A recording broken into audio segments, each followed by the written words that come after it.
அன்புள்ள ஊரக பகுதிகளில் உள்ள அரசு உதவி பெறும் பள்ளிகளில் 1 முதல் 5ஆம் வகுப்பு வரை பயிலும் மாணவ மாணவியர்களுக்கு விரிவுபடுத்தப்பட்ட முதலமைச்சரின் காலை உணவு திட்டத்தினுடைய தொடக்க விழா நிகழ்ச்சிகளை பங்கேற்று சிறப்பித்துக் கொண்டிருக்கக்கூடிய துவக்கத்தில் வரவேற்புரை ஆற்றியிருக்கக்கூடிய மதிப்பிற்குரிய தலைமைச் செயலாளர் சிவதாஸ் மீனா ஐஏஎஸ் அவர்களே, நாடாளுமன்ற உறுப்பினர் திரு சசிகாந்த் செந்தில் அவர்களே, சட்டமன்ற உறுப்பினர்கள் திரு விஜி ராஜேந்திரன் அவர்களே, சந்திரன் அவர்களே, திரு இனிகோ யதுராஜ் அவர்களே, தமிழ்நாடு பாடநூல் கழகத்தினுடைய தலைவர் என்னுடைய அன்புக்குரிய லியோனி அவர்களே, அரசு துறையினுடைய செயலாளர் திருமதி ஜெயஸ்ரீ முரளிதரன் ஐஏஎஸ் அவர்களே, மாவட்ட ஆட்சித்தலைவர் திரு பிரபுசங்கர் ஐஏஎஸ் அவர்களே,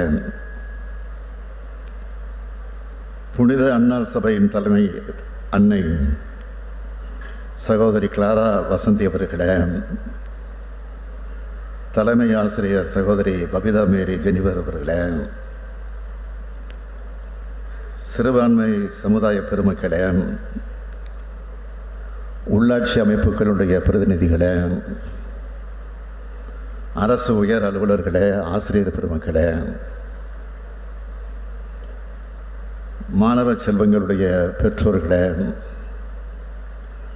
எனது அருமை மாணவ கண்மணிகளே, பத்திரிகை மற்றும் ஊடகத்துறையை சார்ந்திருக்கக்கூடிய நண்பர்களே, உங்கள் அனைவருக்கும் என்னுடைய அன்பான காலை வணக்கத்தை தெரிவித்துக் கொள்ள விரும்புகிறேன். மிக மிக மகிழ்ச்சியாக உங்கள் முன்னாடி நின்றுட்டுருக்கேன்.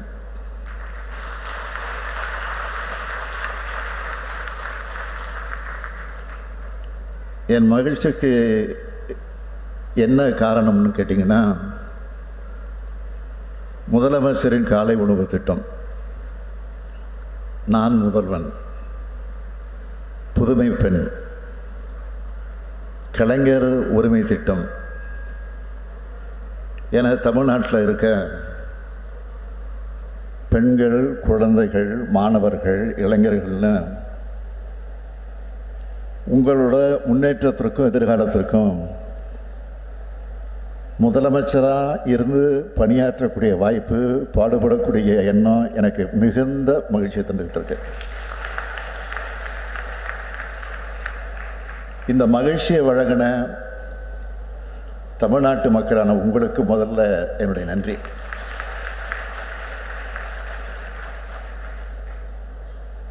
பள்ளிக்கு வரக்கூடிய குழந்தைகளோட பசியை போக்கணும்னு முடிவு பண்ணி உருவாக்கின திட்டம்தான் இந்த காலை உணவு திட்டம்.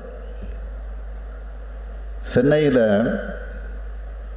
ஒரு பள்ளி விழாவுக்கு போனப்போ ஒரு குழந்தை இன்னும் காலை உணவு சாப்பிடணுன்னு சொன்னதை கேட்ட உடனே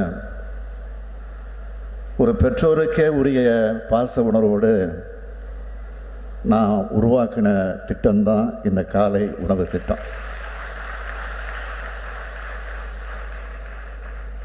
அரசாங்கத்துக்கு எவ்வளவு செலவானாலும் பரவாயில்லை, ஒரு குழந்தை கூட பசியோட ஸ்கூலுக்கு வந்து தவிக்கக்கூடாதுன்னு இந்த திட்டத்தை தொடங்க உத்தரவிட்டேன். 2 ஆண்டுகளுக்கு முன்னாடி பேரறிஞர் அண்ணாவுடைய பிறந்த நாளில் இந்த திட்டத்தை தொடங்கி வச்சேன். இன்னைக்கு பெருந்தலைவர் காமராஜருடைய பிறந்த நாளில் இந்த திட்டத்தை விரிவுபடுத்தி இருக்கிறேன். அரசு பள்ளி மாணவர்களுக்கு மட்டும்தானா, எங்களுக்கு இல்லையான்னு அரசு உதவி பெறக்கூடிய பள்ளி மாணவ மாணவியர்கள் கேட்டாங்க. அதனால தான் இந்த கிட்டத்தட்ட 18,50,000 அரசு பள்ளி மாணவ மாணவியை வயிறார சாப்பிட காரணமான அந்த திட்டத்தை இன்னைக்கு விரிவுபடுத்தியிருக்கிறேன். இனிமேல் அரசு உதவி வரக்கூடிய பள்ளிகளை சேர்ந்த 2,23,000க்கு அதிகமான மாணவர்கள் காலை உணவு சாப்பிட்டு இருக்காங்க. மொத்தமாக சொல்லணும்னா நாள்தோறும் 20,73,000க்கு அதிகமான குழந்தைகள் சத்தான சுவையான காலை உணவை சாப்பிட்றாங்க. புறநானூறு, திருக்குறள்னு, மணிமேகலைன்னு நம்முடைய இலக்கியங்கள் மட்டுமில்லை, ஔவையார், வள்ளலார் போன்ற சான்றோர்களும் பசிப்பினி போக்குறதை பற்றி உயர்வாக சொல்லியிருக்காங்க. சங்க காலத்தை சார்ந்த ஒரு குறுநில மன்னர் ஏழை எளியோருடைய பசியை போக்குறதுனால பசிப்பினி மருத்துவன் என்று போற்றப்படுகிறார். பசிப்பினி போக்கும் பணி அரசுக்கும் பொருந்தும். ஏழை எளிய மாணவர்களுக்கு உணவு அளிக்கிறது மூலமாக குழந்தைகளை நலமான, வளமான, அறிவுமிக்க சமூகமாக வளர்த்தெடுக்கிறோம்.